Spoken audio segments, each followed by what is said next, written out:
Welcome. My name is Ms. Horn, and I will be covering Chapter 1, Accounting in the Business Environment. In this PowerPoint presentation, I'll go over the vocabulary quickly because you can read that in the textbook yourself and focus on more important things that you need to know, like transactions and how transactions affect accounts and whether they make the accounts go up or down. First, I'll go over the learning objectives for the chapter. It's really important that you read these objectives because they serve as a roadmap for the chapter. They cover or introduce what's going to be important in this chapter. So, Objective 1, explain why accounting is important and list the users of accounting information. It's important to be able to understand who uses accounting and why. Number 2, describe the organizations and rules that govern accounting. And number 3, describe the accounting equation and define assets, liabilities, and equity. Those 3 terms will really be the foundation of accounting, and you'll hear those a lot. Number 4, use the accounting equation to analyze transactions. This is going to be super important in this chapter. And from there, we will prepare the financial statements, which are also very important. Number 4 and number 5 are the bulk of this chapter. And then number 6, use financial statements and return on assets to evaluate business performance, and this will be an equation that you will use or a formula that you will plug in to calculate return on assets. Okay, so Objective 1, explain why accounting is important and list the users of accounting information. So let's get started with Objective 1. So why is accounting important? First of all, accounting measures business activities. It tells us if a business or how successful a business is. And how do we determine if a business is successful? A lot of times we look at the profit of the business. How much money is the business making? And what we do is, the way we find that is we prepare a report that reports the amount of profit a business is making or a company. And then what this report does is it will communicate these results to decision makers. Sometimes we refer to these decision makers as users of the financial information.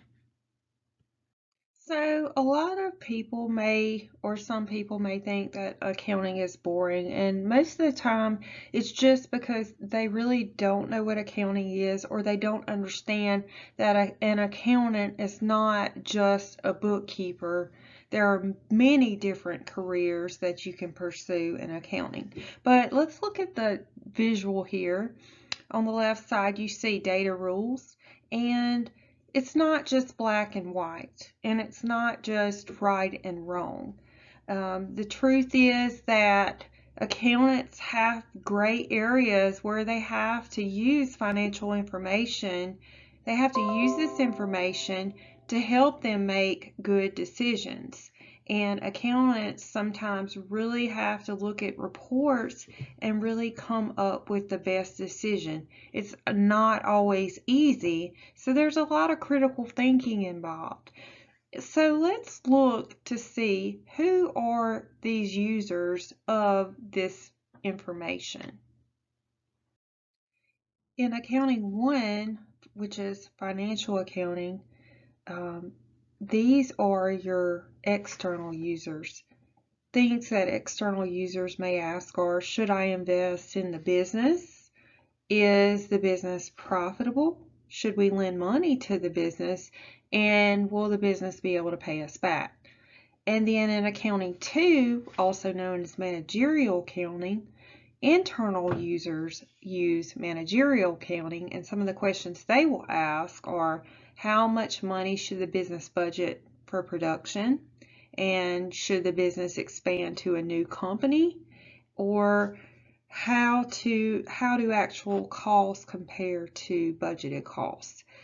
So let's look at this in a little more detail. So remember in the previous slide that financial accounting is used by external users and managerial accounting is used by internal users. And here are some examples of users of financial accounting, external users. Your investors, these are your owners of the business.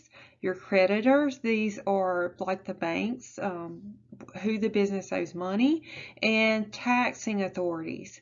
So like the IRS or the Mississippi Tax Commission. And then in managerial accounting, your internal users, this would be your managers, your employees, any individual, and your businesses.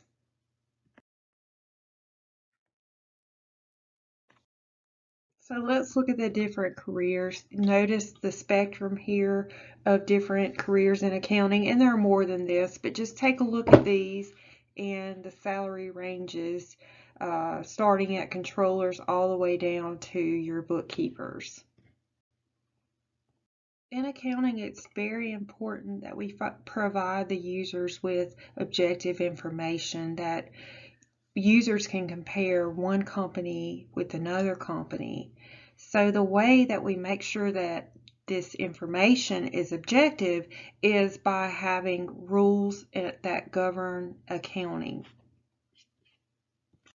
So we have the Financial Accounting Standards Board, FASB, which oversees creation and governance of the accounting standards. And we have the SEC, the Security and Exchange Commission, which oversees the U.S. financial markets. The rules for accounting are called Generally Accepted Accounting Principles, GAAP, and accounting information must be relevant, allowing users to make a decision and have faithful representation by being complete, neutral, and free from error. And this is what GAAP tries to create. Next, we're going to cover some concepts that all businesses follow. And the first one is the economic entity assumption. And an economic entity can be a sole proprietorship, a partnership, a corporation, or a limited liability company.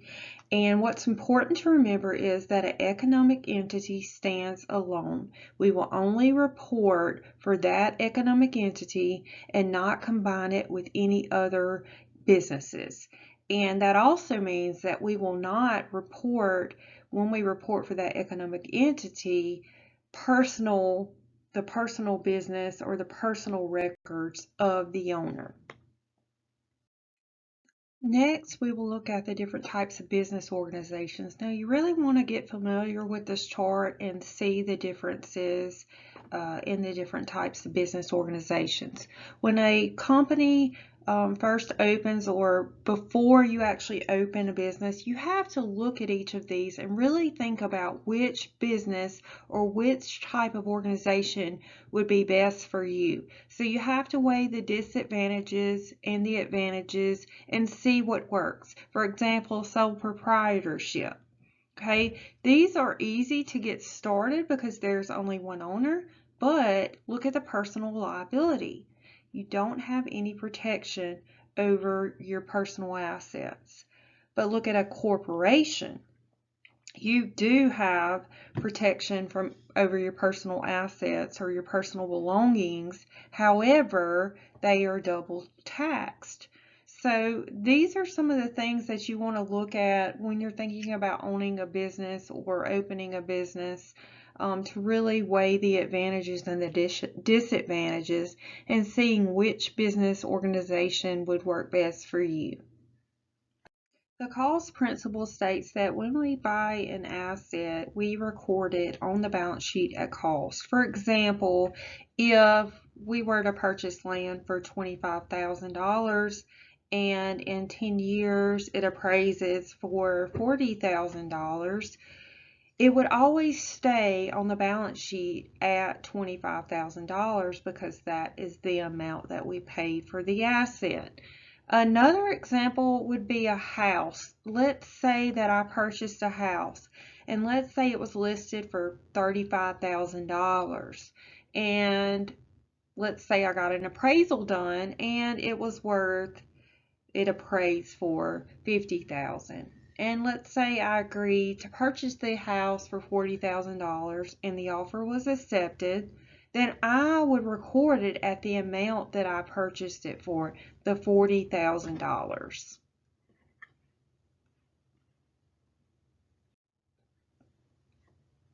The next assumption is the economic entity assumption, and we discussed that in the previous slide.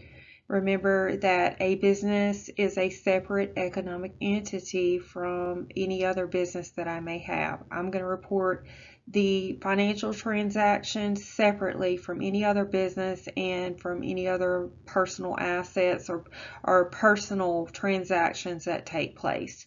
The going concern assumption is I'm going to make my decisions in my business with the assumption that my business will continue indefinitely. What that means is I would make decisions differently if I thought that or assumed my business would only last for another month. I'm going to use my assets differently.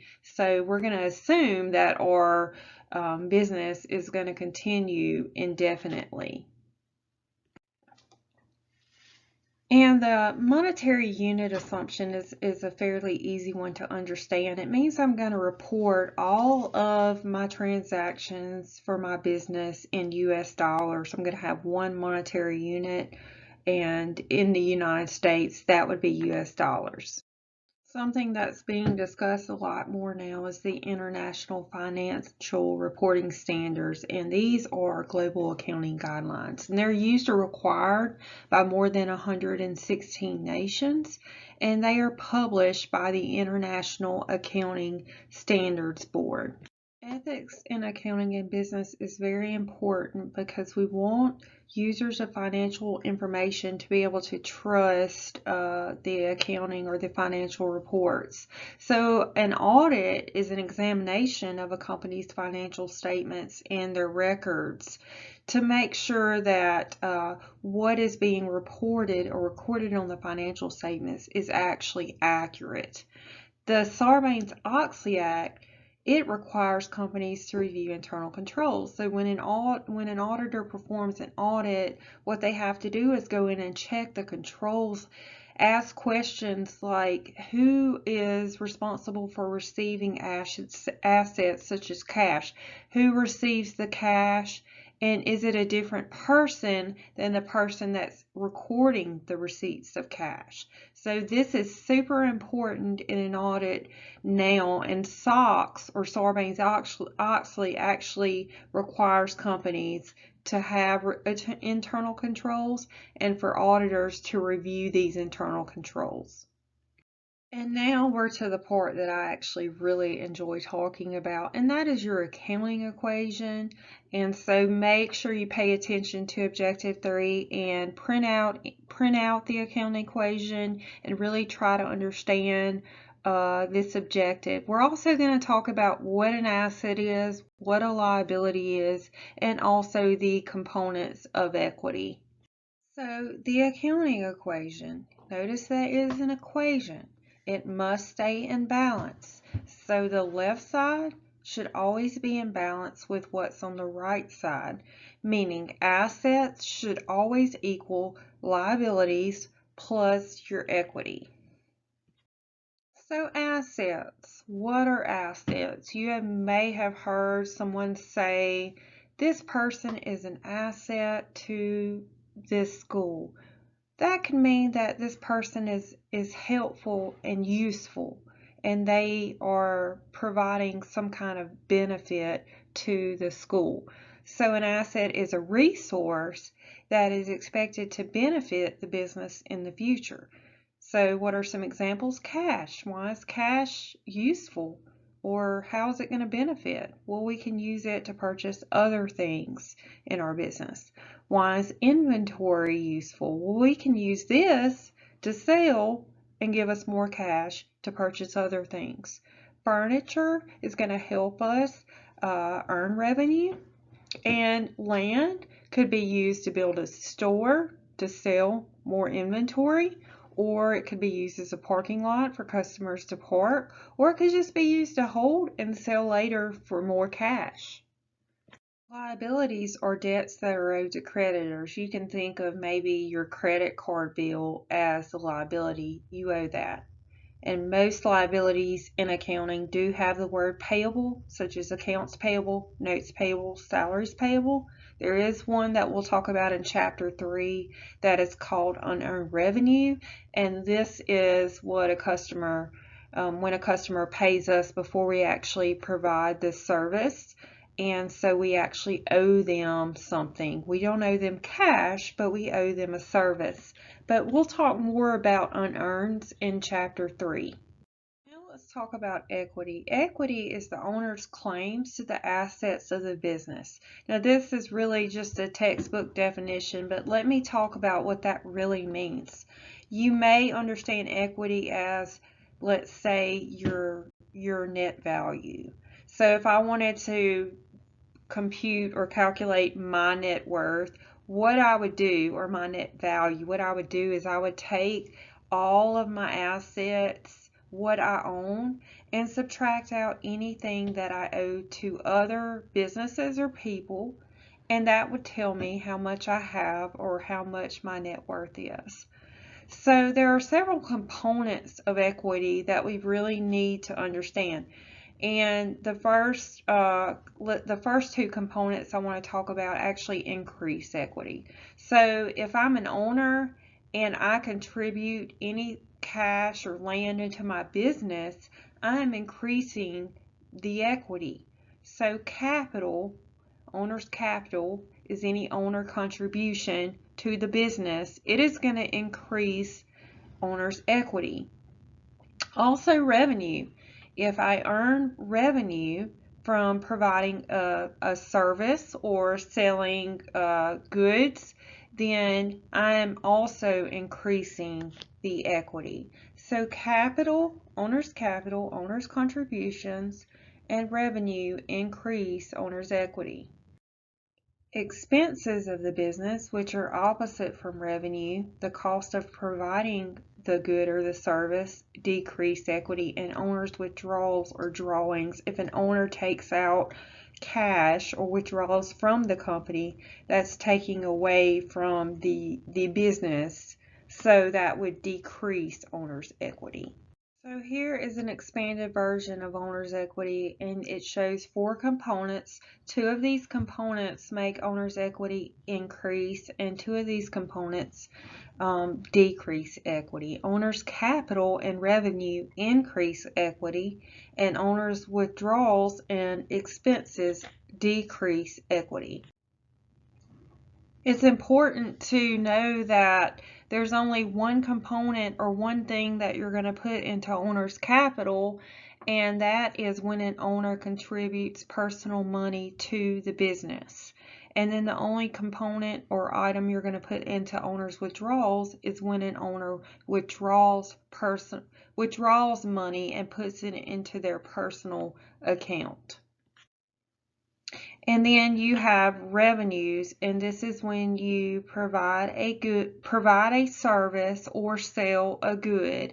And expenses are any time that you use up an asset or spend money in a particular period, for that period of a year, of less than a year. And some examples of some expenses would be like rent expense, supplies expense, salaries expense, wages expense. These are just a few of some examples of expenses. When you ask yourself if you have a transaction, you do if it's an event that affects the financial position of the business. Transaction 1 is an owner contribution.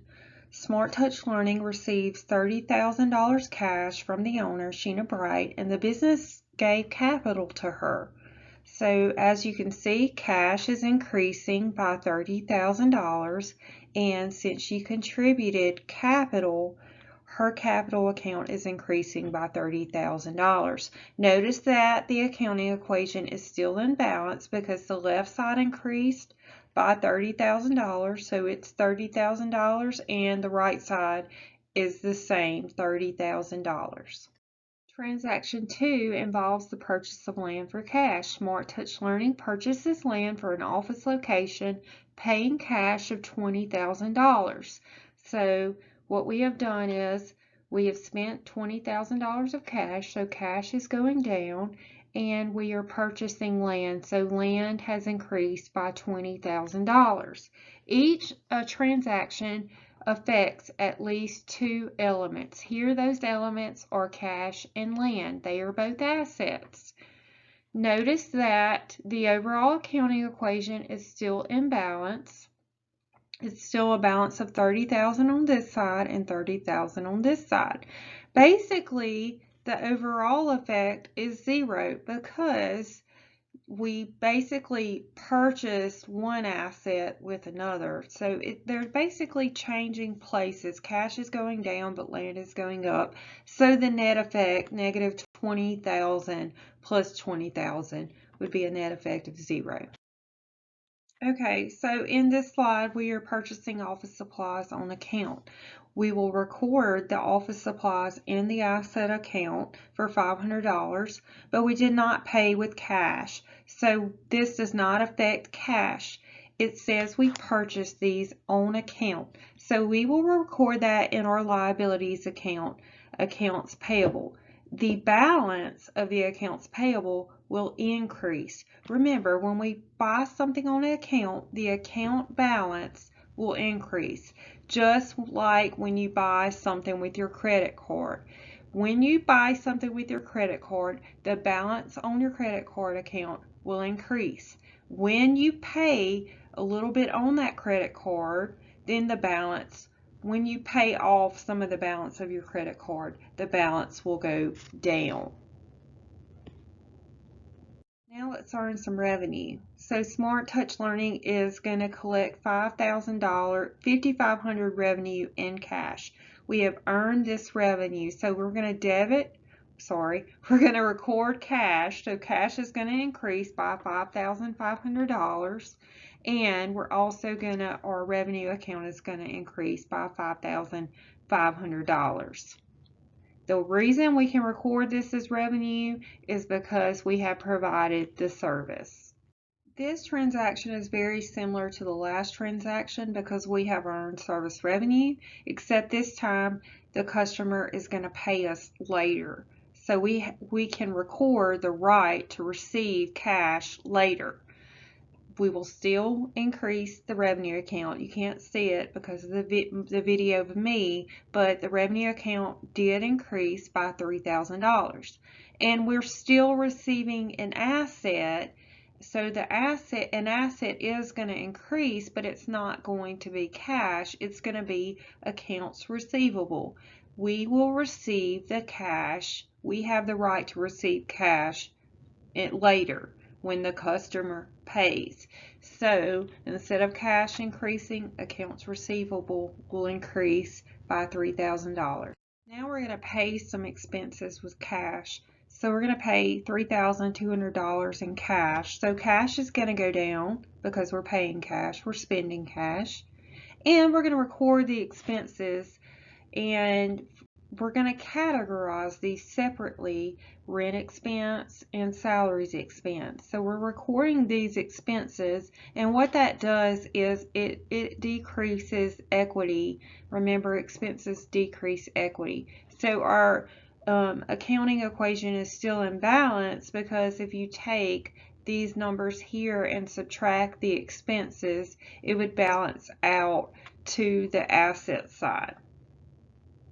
In this transaction, we are actually going to, or Smart Touch Learning is paying on the accounts payable. So we're paying $300 for what we already owe. That's already been recorded in accounts payable. So cash is going down by $300. And on the right side of the equation, liabilities or balance is going down. When we pay on our credit card balance, the balance goes down. When a customer pays or when Smart Touch Learning pays on the accounts payable, the balance decreases. Now we, Smart Touch Learning, are collecting $2,000 from a client from Transaction 5, which is the collection on accounts receivable. So when we collect, we are finally receiving that cash. Remember, accounts receivable is the right to receive cash. So we're receiving the cash, so cash is increasing, but accounts receivable, since we received it, is going to go down.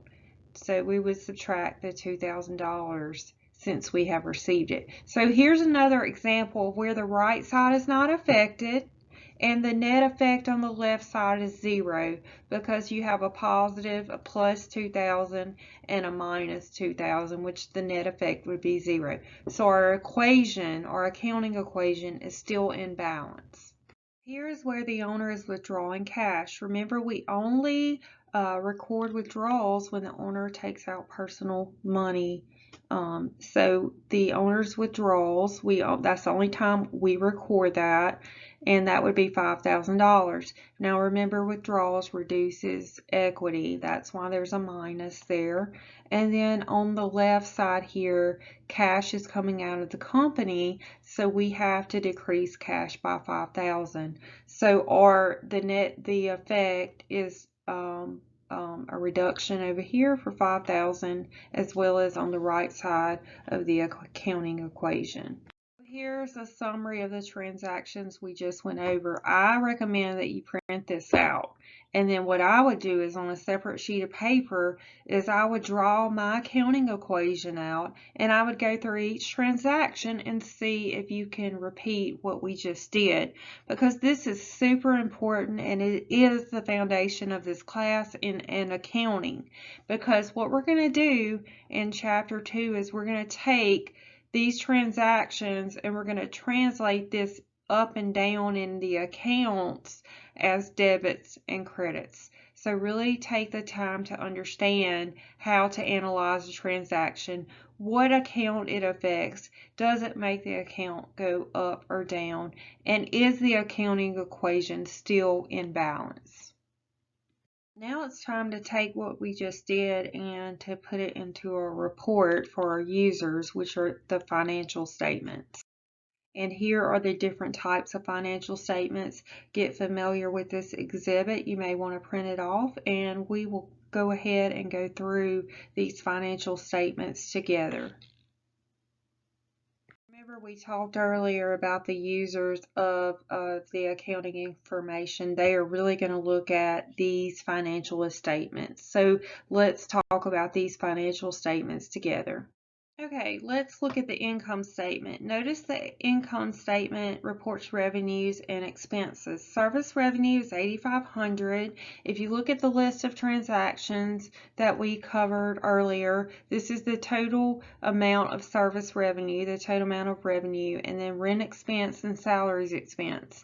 So you will have all your expenses here. You will add those together, and to get net income, you take revenue and subtract your expenses. Now notice the heading here for the income statement is the name of the company, the name of the financial statement, but for the net income for the income statement, it is for the entire month of November 30th, 2018. The entire month of November. Pay close attention to that because the balance sheet will not be the same as the income statement as far as dates. Financial statement is the statement of owner's equity for Smart Touch Learning, and we always start with beginning capital. Since this is a new company, this number is 0. And then owner contributions. This is how much the owner contributed, and remember the owner contributed $30,000. This could also be shown as, sometimes referred to as owner's investments. Then you add net income for the month.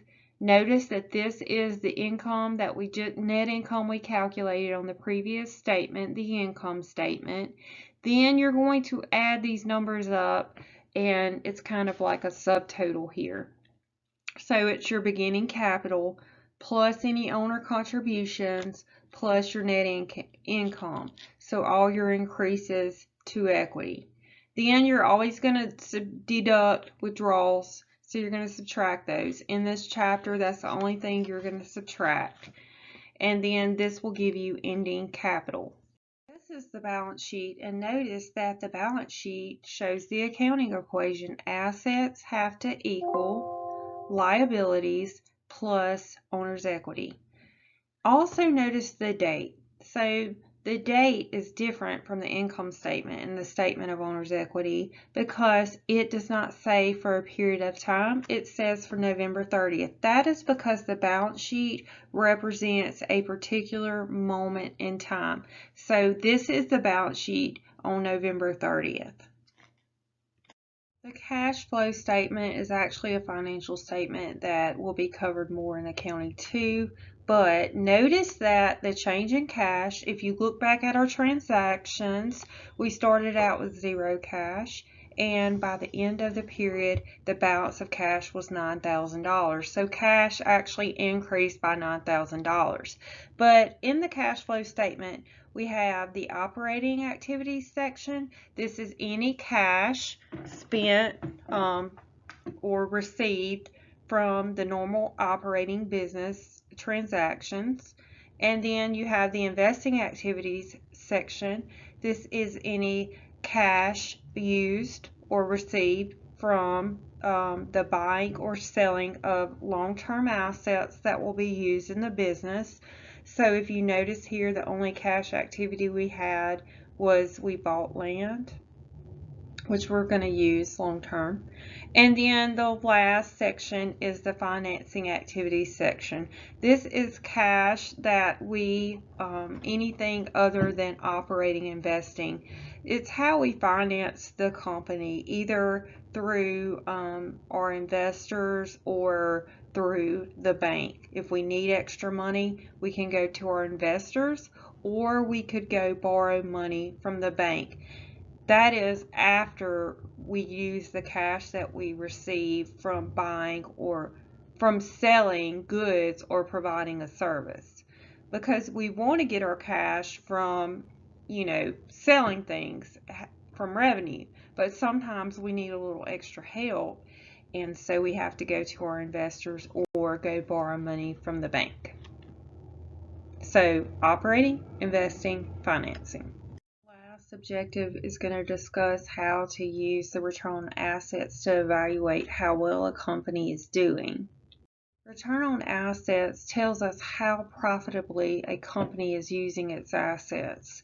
So the way that we calculate this is to take net income and divide it by the average total assets. Remember, we talked about net income on the income statement as revenue minus your expenses.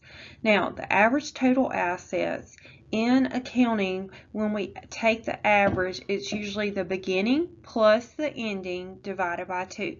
So you would take the beginning asset balance, so the beginning of the year, the beginning of the month, whatever period we're looking at, and then we would add the ending balance at the end of the month or the year or whatever period. So take the beginning, add the ending, divide it by 2. So if I had $10 and then at the end I had 20, if I added those up and divided by 2, then that would be 15. And that is the end of chapter 1. If you have any questions, feel free to message or text.